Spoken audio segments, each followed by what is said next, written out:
Hey guys, sorry it's been a minute since I've uploaded a video. Things have just been busy with work and all. But I got 1,000 rounds through this PSA AK74, and I wanted to do an update video on everything that I've done to it. It's been 400 rounds since my last video, and I have gotten this gun 100% reliable with no more stovepipes. And I'm pretty sure I figured out the reason for the stovepipes. So, but first let's go over this gun from the butt to the muzzle. Get this mag out of the way. I got a bunch of cool 74 stuff in the last couple weeks. This is just a Bulgarian Circle 10 mag. Got a couple of those, a couple East German mags, some other stuff I'll go over then. So starting at the butt here, this is the same Russian buttstock plum. This is actual surplus furniture. I took the surplus grip off and I put a, I think this is made by US Palm. It's, no, this is a Tango down grip, I think. Anyways, it's in plum. And, I think you can only get the plum furniture from like 1 or 2 places. I got this one from, I believe it was Gun Mag Warehouse. I also have an extended, bolt charging handle on here. I actually just had that laying around and I decided to throw it on. So, but this is really nice. I actually like having that on a lot. Same plum Russian surplus furniture. And in case I didn't say, I think I said it in the very first video, but the stock set came from SovietStocks.com. If you're interested in Russian surplus, or even like a Russian surplus wood stock set that's been refinished, check out Soviet Stocks. I've been ordering from him for years. He's a super cool guy, so you can check him out. The other thing, and this is what has increased my reliability, the other thing I did to this was put a different muzzle brake on, or muzzle device I should say. This is actually a flash hider from Strela. It's made in Ukraine. I believe that something, I think these were used or are used by Ukrainian Special Forces, or something like these are used by Ukrainian Special Forces. Anyways, so inside this here, it's not just a flash hider. Inside of that hollowed out tip there is a cone, and it's also it's a muzzle brake slash booster. And what the booster does is it doesn't add gas pressure, but it kind of adds back pressure to the gassing system. So it kind of keeps it pressurized a little longer, I believe. It essentially overcharges your gas system, especially on a 16-inch barreled gun. Some of the small pistols use boosters. You have to use boosters on them. But on a 16-inch gun, it usually, if you put a booster on, it'll just beat the gun to death pretty much. But I saw this on Garantham's video when it came out, and I decided to get one. I'm glad I did, because after I put this on, this gun's been 100% reliable. You can actually see here, I don't know if, see how well, yeah, you can see there, it's actually, the cases are coming back and they're dinging the dust cover right there.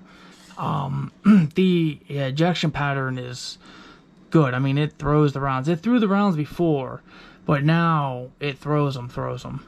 So, and then actually, and where I shoot, you guys see that it's covered. I shoot inside of like a building, and it throws the cases up into the ceiling and it throws them back at me.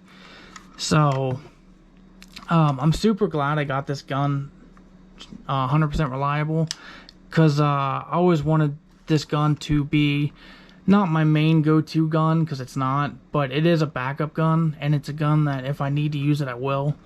And now that it's definitely 100% reliable, I feel comfortable in saying that. So what else did I get for this? So I got this here. I actually ordered this online. This is a Russian mag pouch. It's for the AK74, and inside this mag pouch I have 4 Russian plum mags.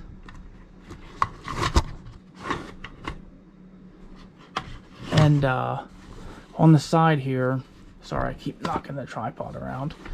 In the side here, I put the cleaning kit that's usually in the stock, and I have an oil bottle, Russian oil bottle. Obviously, I don't have any oil or anything in there, but the reason I took the the buttstock cleaning kit out was because this surplus kit or surplus stock came to me. There's no spring inside of the buttstock. There's no spring in here, so when I put the cleaning kit in, it would just rattle around. It wasn't super rattly, but when I got when I got this, I thought it would be cool to just tuck it in there. It's not like I use it anyways, it's just something to have.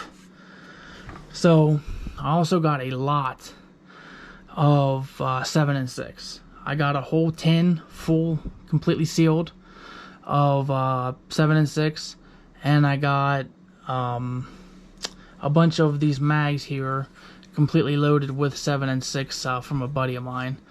So I actually have more ammunition for this gun than I have anything else right now. So my goal is, I have 1,000 rounds through this right now. My goal is to put at least another 500 rounds through it. I'm not trying to do like a 5,000 round test or anything. I just really enjoy shooting this gun. So I'd like to put another 500 rounds through it. I've had no burst primers or pop primers. I've had nothing. I've had no issues with this. I've had I've had no issues except the stovepiping issues. And I believe in the 600 round video that I did, I had said that I had gotten the stovepipes down to 3 per 400 rounds, and now with that muzzle device, I got it down to 0. And that was still shooting the crappy Tula ammo, Wolf ammo. What I'd like to do is, I have a bunch of that 7 and 6 that's not sealed. I like to take this off, put the regular muzzle brake on, and shoot 200 rounds of 7 and 6, and see if I get any stovepipes or not. So my theory on this gun, and I wouldn't say it's a theory anymore, because Thumb agrees with me. Well, I should say I agree with Thumb. These guns are undergassed. Not a ton, but they're undergassed just enough that if you're shooting Wolf or some kind of ammunition like that, you could get stovepipes, failure to ejects. So I think the next step for PSA is chrome lining these barrels, Cold Hammer Forge chrome line barrels, and open the gas port. Not a ton, just enough. And actually, before I got this, my plan was to pull the front sight post off, gas block off, measure the gas port, and drill the gas port out a little bit more if I needed to. Obviously with the proper tools and stuff. My buddy has all that. Like I said, he's built several AKs.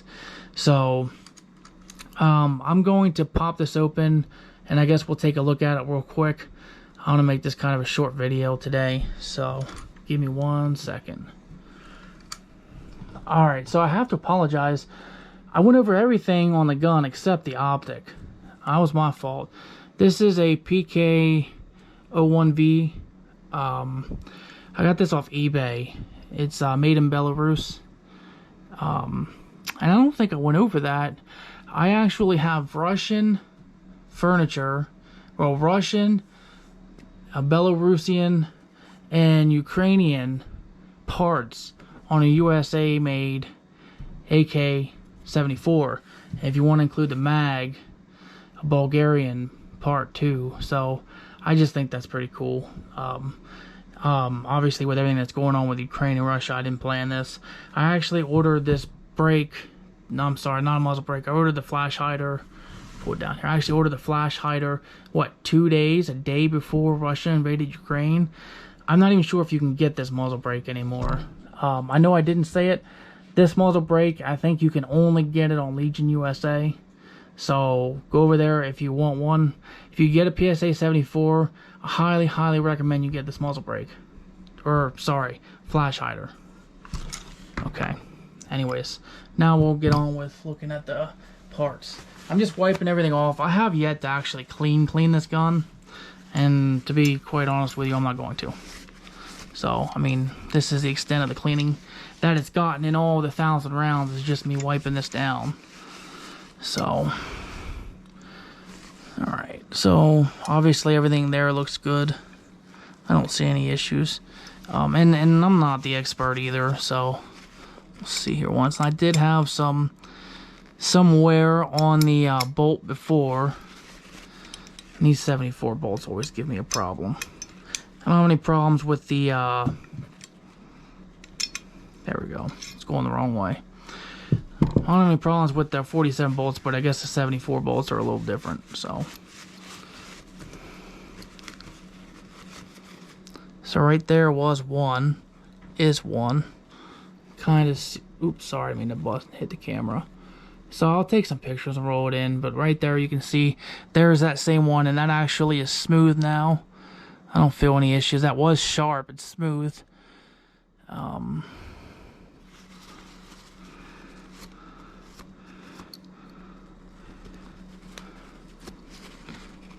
think that looks okay in there in the ejector, from what I know, which isn't much. Alright. There was the other one that was sharp. That's still a little sharp there. Not terrible, but it's still a little sharp. You can feel it on the back side right here. You can feel stick there. I can't get my fingernail caught on it anymore, so that's rounding out. That's fine. There's nothing on the bolt tail there.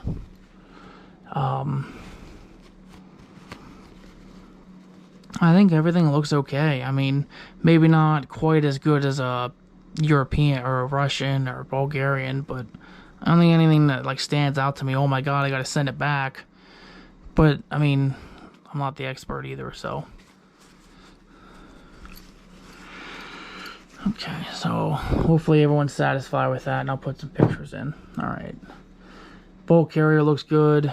Tail splash there, I think, looks decent for 1,000 rounds. There we go, you can kind of see it now. Sorry, my hand's shaking, I don't know why. I think the bolt splash looks alright. Looks good for 1,000 rounds. To be honest with you, I don't think I've ever put 1,000 rounds through a single AK, so first time for everything. Alright, now this is what I think everybody is interested in, including myself. Just wipe this down a little bit here once. This is what I was really interested to see here, was how the shoulder's doing. I'm trying to just clean it out real quick. Okay. So, I think that looks really good, personally. It's kind of hard to see on the camera. It is shiny, but I don't see anything wrong with that. I don't feel any, there's literally, you can't feel anything there. It's smooth. I think that looks really, really good. I don't see anything abnormal here or here. I know the one guy was saying about his extractor was hitting the barrel. My buddy says that's normal. They all do that. But I think it looks okay. I don't see any issues. I'm really impressed with the shoulder here. When we were at the 600 round mark, I was a little nervous on that shoulder. It looked like I might start having issues with it, but doesn't look like that now. Like I said, it may look a little different to you on the camera. I'll try and take some pictures of it. That looks, all that rear trunnion all looks good. I don't see anything super, abnormal, sorry. Let me wipe this down here once. This rail looks like it's caked in carbon. There's something in it. So, yeah, and like I said, so this AK was purchased 2 or 3 months after they started, they did the update on the 74 from Garantham's first video. And I I like that. I think everything looks good on it. We're gonna keep putting some rounds through it. Also, hold on a second. Let me get this back together. Alright, she's all back together now. So, just to quickly end this video, if you get one of these, invest in one of these. They're about 70 bucks. Or some kind of booster. It doesn't have to be this one exactly. As you can see, I got it so hot it changed colors. I was cranking this thing. I was cranking it. I will put in a picture of a target. The target is at 100 yards, I believe. I didn't measure the group, but I believe the group is about 1.5 inches. That's after the 1,000 rounds. Should you buy one of these guns? I cannot answer that for you. You need to do more research and look at other videos. Watch Grand Thumb's both videos. And you need to understand that when you buy something from PSA, there's a chance you have to send it back. Neither of the AKs I bought from them were working 100%. One did have to go back. This one I got figured out on my own. So if you're looking for a 74, I would say yeah, get one. But in the same breath, you know, just do your research. I'm beyond happy with this gun. Seriously, I absolutely love this gun. So it's my favorite gun, and that's why I got all the ammunition for it, and why I keep making videos on it, and I keep shooting it. So anyways, I hope this helps some of you guys out if you're looking at buying one. And I hope if you're not looking at buying one, you just enjoyed the video. Thanks for watching.